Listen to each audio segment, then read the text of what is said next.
Sabres Live is presented by Seneca Resorts and Casinos. Nothing else comes close. We are going to overtime!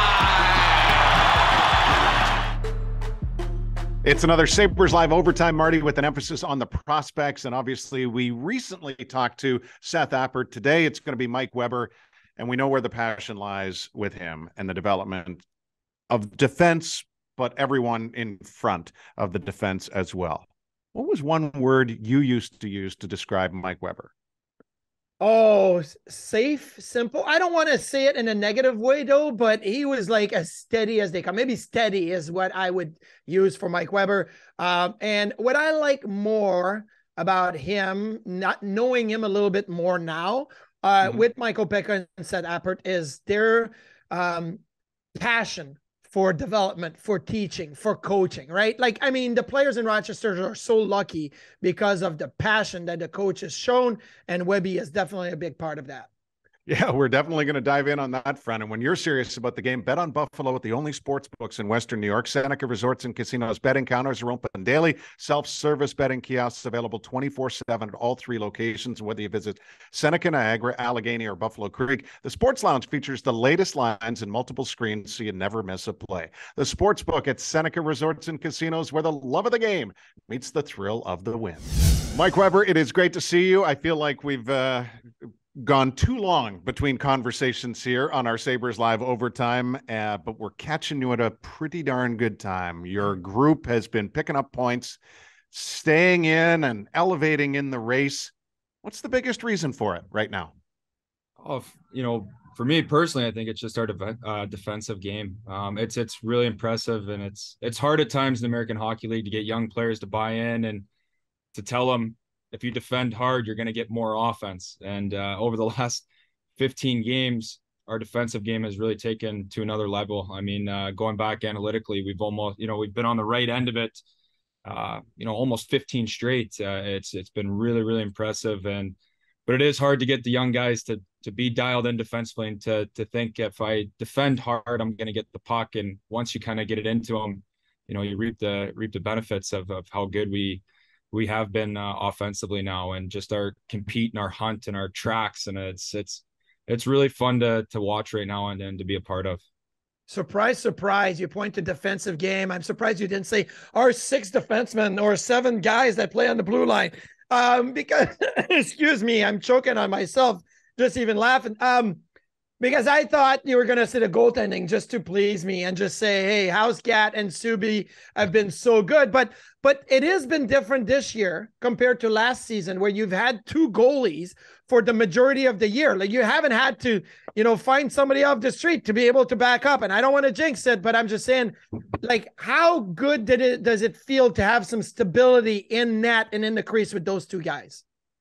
Especially with 2 guys of their caliber, of how they are personally, how they are off the ice, around the room. It's been great. I mean, they're whoever goes in, they're going to give you everything they have. And again, just how we play defensively and how we've tightened that up, everything's been really predictable for them, and they've made the saves when they've had to make the saves. And again, when you have guys that you want to go to war with, every one of our guys wants to go to war for Subs and for Housecat. Like, it's, they're 2 of the most popular guys in the room. So that's made it really easy that they have been here, and that they have been around the guys all year. And it's those 2 in tandem and working together and feeding off of each other.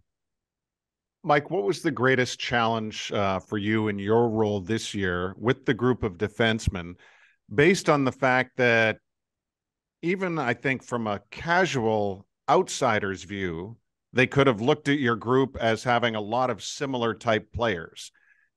And now you've had a few changes. Bartkowski came in, Laxton was traded, you bring in Ciccone.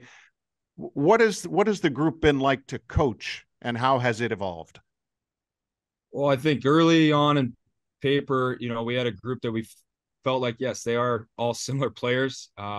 Not all of them are going to be able to play the power play. Not all of them are going to, and there's still guys like Davies is still a young guy. You had Klager, who we were trying to get to the NHL, and obviously he made a big jump and made it full-time this year. It was less of, these are the kind of the guys, with, Larry and Prowsey, being our kind of power play guys and making sure that we can turn those guys into defenders. You have to defend and be puck moving defensemen. And obviously Klager gets rewarded. He was doing a heck of a job, just defending, ending plays, starting plays. And there's been huge growth from a guy like Davies this year, who I think has been really outstanding in that way of like really understanding what it's going to take for him to get to the next level. And that's through his defending and kind of being that, a little bit of a rat on defense where he's in people's faces and he's playing more physical. He plays on the line. And then he's got great offensive attributes as well.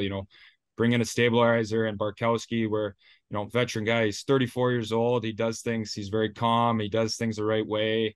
And then, we have added, just a couple big men now on the back end through the different trades with Strand and Cheeks, so it's, again, just getting those guys. They're still a young group. They still want to play in the National Hockey League. Those guys have played some games, but I think that's kind of been the biggest challenge. We don't have young prospects where you can be like, this is how you got to be a pro. This is like, these guys have been pros, but they're still young, and you got to give them obtainable goals to show that they, if you work on these few things, that's how you can take the next step and get there. And obviously for our group, this is how you need to have group success. You need to have team success to have individual success. And they've bought in. And what's special about how Apps runs things and down here is we get guys to buy in to be Amerks. Be where your feet are. Be an Amerk.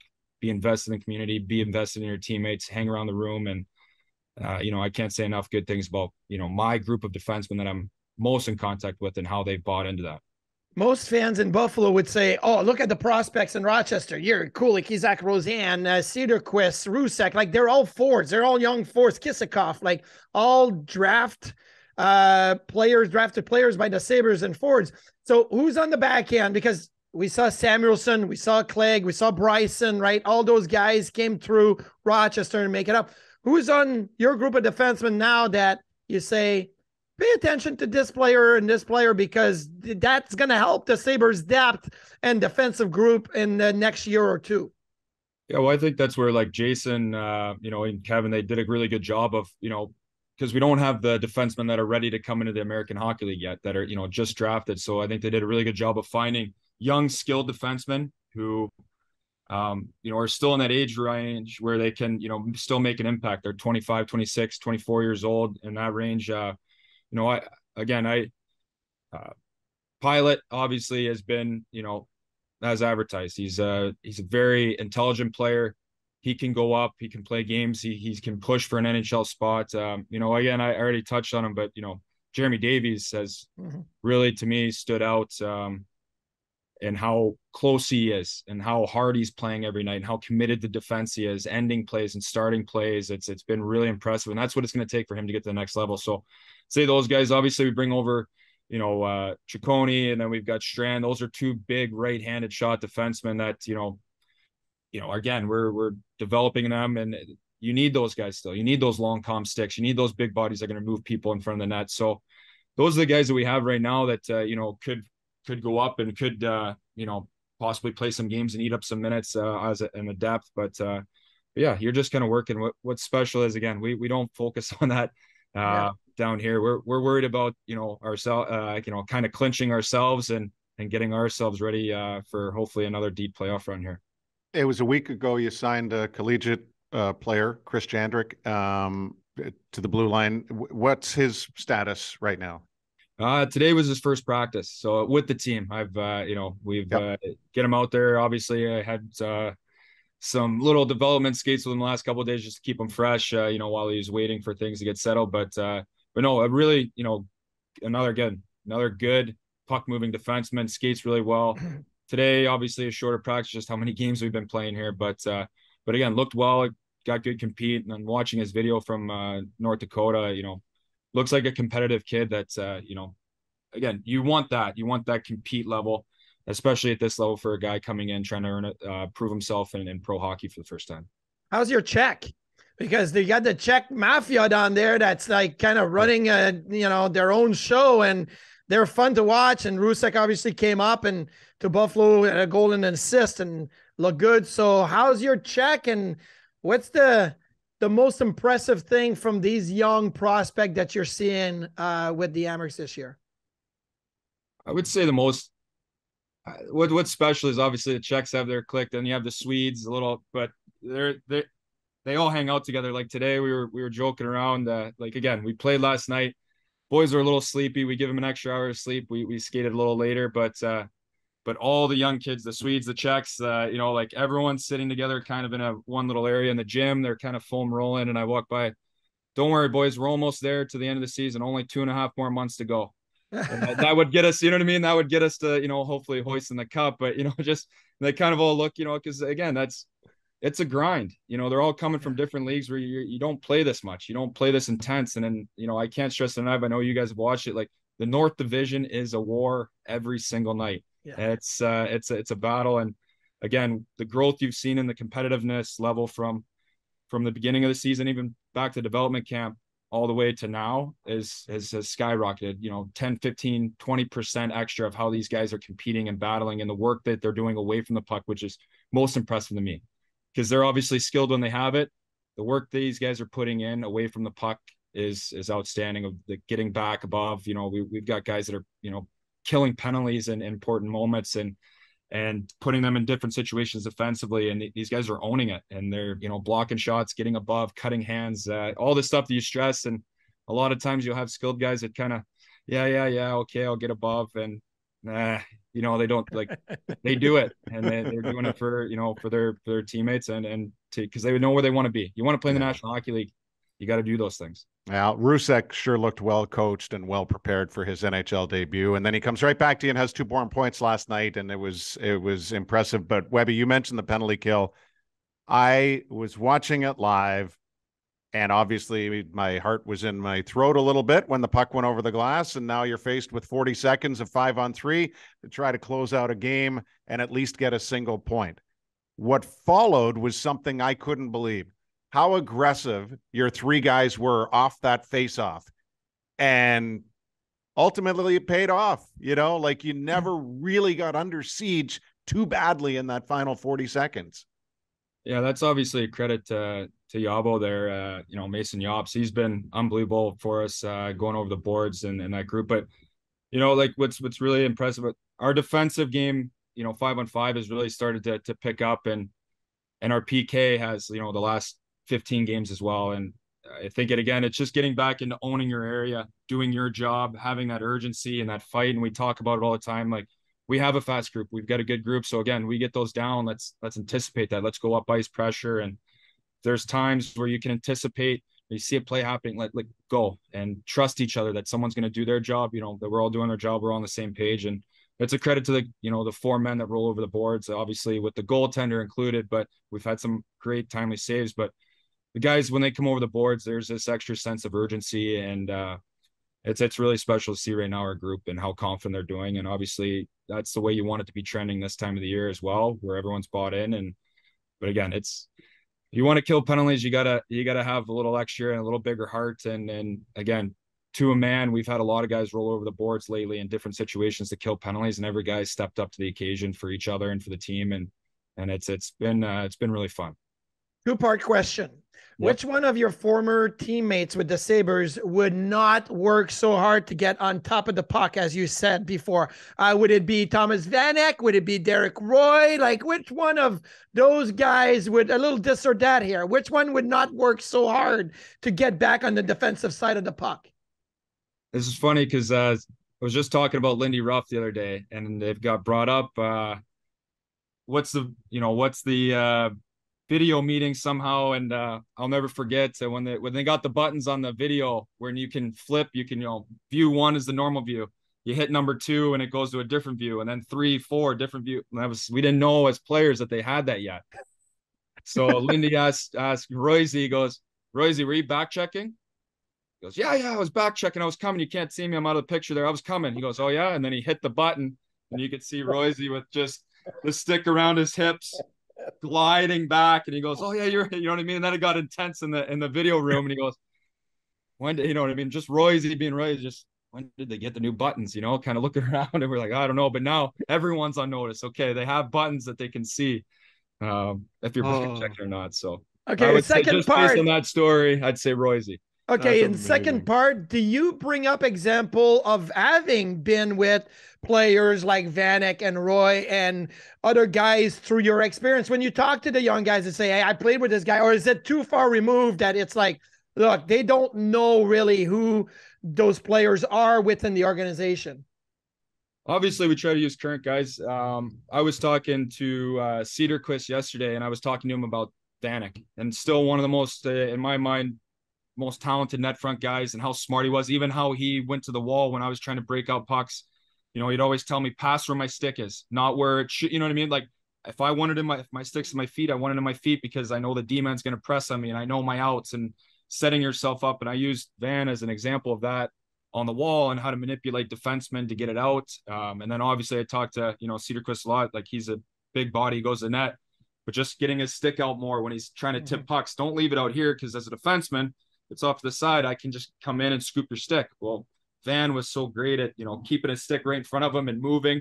Then he had those tips where he's tipping it down. And, so I still use guys. I think that's the biggest part of coaching. You want to find things that are relatable and obviously from past experiences. But I mean, we played with some special players, so it's nice. And again, our guys, I'm not so far removed that the guys still would know who I'm talking about, or at least they act like they know who I'm talking about. And then they go and elite prospects them or hockey DB, and they'll go, oh, okay. Yeah. So but you played, and people tend to forget this probably, but at the end, you played with arguably the most talented current Sabre in Rasmus Dahlin. Yeah. So what did you see crystal clear then before he even got to the NHL? And what are you most impressed with now watching him? Again, this is going to sound, you guys are going to think I'm going to repeat here, but as a coach and even when I was a player, I loved the guys who compete. And obviously Dallas is extremely talented, but 18-year-old kid, playing in the Swedish Hockey League and with men, and just his nastiness, and that he's showing it more and more now. It's coming out more and more now, which is great. You have to have that. But I would say that was the first thing that grabbed my eye. Obviously his skill, and just again, how he gets his shots off, I think is elite. Lindstrom, like how he can run the blue line and he has that deception. You think he's going to shoot it now. So as the guy coming out to block, it's getting ready to block. And then he just has that extra little pull and can get it through and deliver it with, still a lot of pace on it. And it's heavy. Those are kind of the two things. Obviously everything else, how he swings in and surfs across and ends plays is spectacular, but there's a lot to love about him. But number one would be his compete. And then just how he finds ways to get his shots through are two of the things that stuck out to me when I was playing with him. Now, is there anything that you remember that he may have taken from being on a Olympic ice, international ice surface that is bigger, that he's applied to the NHL ice? Like you talk about him swinging over, right? Like that's something that is new to the game. You when you played, the right D backed up on the right side, left D backed up on the left side. You never came across skating forward. Is that something that you saw a little bit more maybe in Europe, and maybe that's something that Dolls is bringing from the European side? Yeah, when we were at Orlando, that's how they taught it. It was, now the term we use here is interchangeable parts, right? Like, yeah.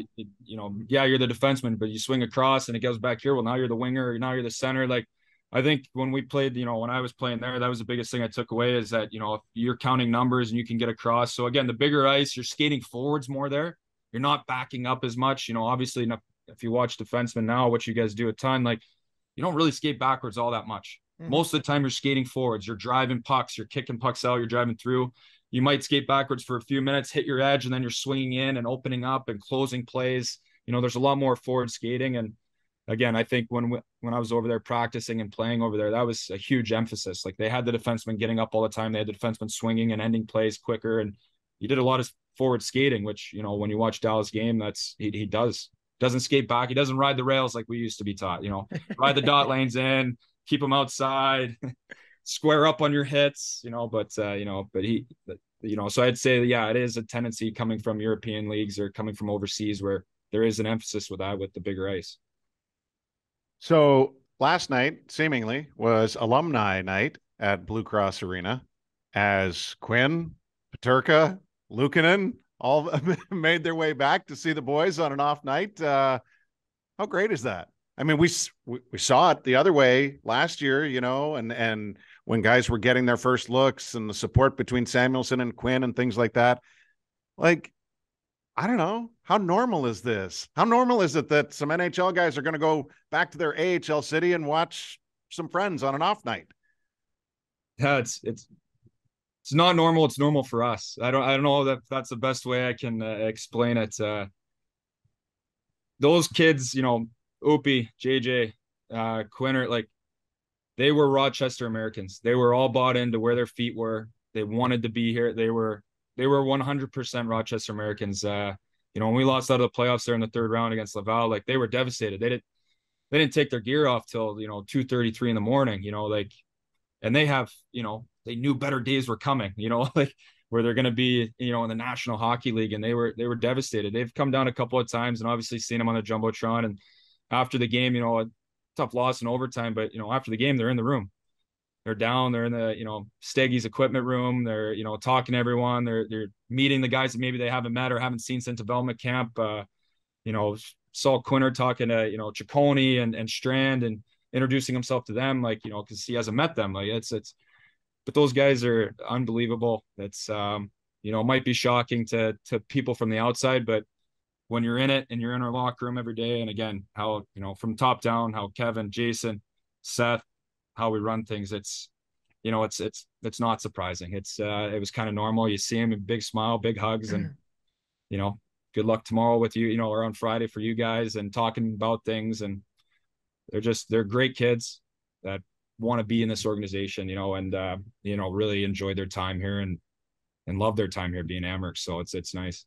When I hear you talk about the Rochester Americans, I really feel the pride that you have with the organization, with your group of coaches. But just like Peterka, Quinn, Luukkonen, and everybody else, like, they want to get to the next level. Now, your role as an assistant coach is one thing, but where do you see you in the next few years? Your development, head coaching, maybe NHL assistant coaches. Like, what does that look like? And do you take any time to think about it, or it's my business, my job, and then that will come later? Yeah, I think hopefully I'll be thinking about that after we have a great long playoff run here. But those are more the things where it's a summertime thing. Like, obviously we're all ambitious. We're all developing, we're all trying, for, as my wife says, dream 2.0. I already lived dream 1 of playing, and, dream 2.0 is getting back. And I still want to win the Stanley Cup. It's going to have to be a different way. It's going to have to be through coaching, but I want to be a champion. I want to win a Stanley Cup, and there'd be no better place to do that in Buffalo, where it kind of bring it all full circle. But that's what I'm still chasing down internally. But, when you're in it, you got to, like I said about our players, you got to be where your feet are. If I was thinking about something else or thinking about moving, I wouldn't be doing my players a service. So that's more of a summertime thing. But, and then again, you kind of take the same mentality into coaching, year to year contracts, right? So you just do my best here. We'll see in the off season. Hopefully I did enough where I can get, but what was your longest deal as a player? Did you get long-term? Because I was on a 3, I think. I got a 3-year deal one time. Well, was that an entry-level deal? Because my longest deal was my entry-level deal. 3 years after that, it was 1 and 2, 1 and 2, 1 and 2.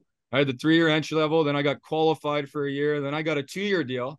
That was nice. And then I had the 3-year deal, and then that was my cup of coffee, and see it. But it was, but they're all earned, and that's the same way it is in coaching, same way it is as a player. You got to keep improving. You got to keep getting better. You got to keep earning a job next year. So, and earning call-ups, for us as coaches too. But it's right now, and obviously in a great situation. I mean, when I get to come to it's not really work, but I go to the war room, and I'm sitting there with Seth and Michael Pekka and Amir Gulati, our new video coach, and we've got Tones, our analytics guy, who's an intern, and it's great. We've got a great staff, great support staff here, and obviously our players, they can feel that energy, and they give us energy, and it's a lot of fun. And now we're getting to the really fun part of the hockey season here. Yeah, absolutely. The schedule is amazing down the stretch, all just like it's set up to be there, right? You want games with Utica right now so you can climb, and there they are right in front. It's perfect, and we'll obviously follow it. Let's do real rapid fire, kind of one word here, and probably more from your defense position, but like one word to describe Jiri Kulich. Speed. Ooh, I think people like to hear that based on everything else that they hear about him. One word on Isak Rosen. Compete. Again, outstanding. Like you've seen the games. What he's doing away from the puck is, honestly, I know it's supposed to be one word, but what he's doing away from the puck right now it's outstanding. Coach's dream when you're like rewatching the video and you see some of these things that you miss in the game. I'm just happy you didn't say unicorn. So that's overused. Tell Michael Pekka that. He used to tell that about JJ Peterka all the time. I'm like, Pax, it's overused. But I like compete. That's a great word. Okay, last one for me. One word on Tyson Kozak. Strength. And why I would use strength is because he has put a lot more strength in, and he's going to be a guy that's going to be, okay, here's another one where, obviously he knows the Scud missile, but my comparable for him is if we can get him to be center Scud missile, I really see a path for him there where, he could kill penalties. He's going to be a great forechecker. He's going to take those important faceoffs. He can get in, he can stir things up. He can handle himself if the occasion arises. But that's where I'd say like he's showed the biggest growth is that strength. And then that's given him confidence that, now he's starting to make plays offensively. And again, he's really responsible defensively. Okay. I got one just because you mentioned the Scud missile. That's Adam Mayer, right? So other than Scud missile, one word for head development coach, Adam Mayer. Serious. SSM, Serious Scud Missile. That's his new nickname. Let's make it happen. Love it. I love it too. I'll tell you, doing the game on Sunday there, I think was the most impressive, noticeable game for me seeing Kozak. And that's pretty great for a young player this late in the season to be going as well as he was, right? Like it feels like he's got renewed energy right now.